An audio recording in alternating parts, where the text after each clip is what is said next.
திமாவரம் பஞ்சாயத்து உட்பட்ட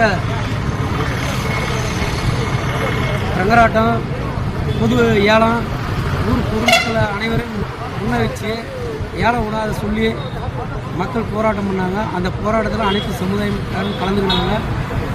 அனைத்து சமுதாயமும் என்ன சொல்கிறாங்கன்னா, பொது ஏலத்தை பப்ளிக்கில் வைங்க, மறைமுகமாக ஏலம் வைக்காதீங்கன்னு சொல்லி வலியுறுத்துறாங்க. அந்த வலியுறுத்தல் பேரில் காவிரிப்பட்டினம் காந்தி நகர் சார்பாக, ஊர் பொதுமக்கள் சார்பாக இதை நடைபெற்றது. இந்த பொது ஏலம் வைக்க சொல்லி பிடிஓவும் ஆட்சியாளரும் பஞ்சாயத்து தலைவர் மூலிமா நாங்கள் பப்ளிக் ஏலம் விடணும்னு சொல்லி உத்தரவாதம் கொடுத்த பேரில் மக்கள் கலைஞர்கள். வணக்கம் மக்களே, இது கிருஷ்ணகிரி மாவட்டம் காவிரிப்பட்டினத்தில் இன்னைக்கு நடந்ததுங்க. இந்த மாதிரி வீடியோவை காவிரிப்பட்டினத்தில் என்ன நடக்குதுன்னு உங்களுக்கு தெரிஞ்சுக்கணும்னா காவிரிப்பட்டினம் கலக்கல் யூடியூப் சேனல் அனைவரும் சப்ஸ்கிரைப் பண்ணிக்காங்க. ஃபேஸ்புக்கை ஃபாலோ பண்ணுங்க, இன்ஸ்டாகிராமை ஃபாலோ பண்ணுங்க. நன்றி, பாய் பாய்.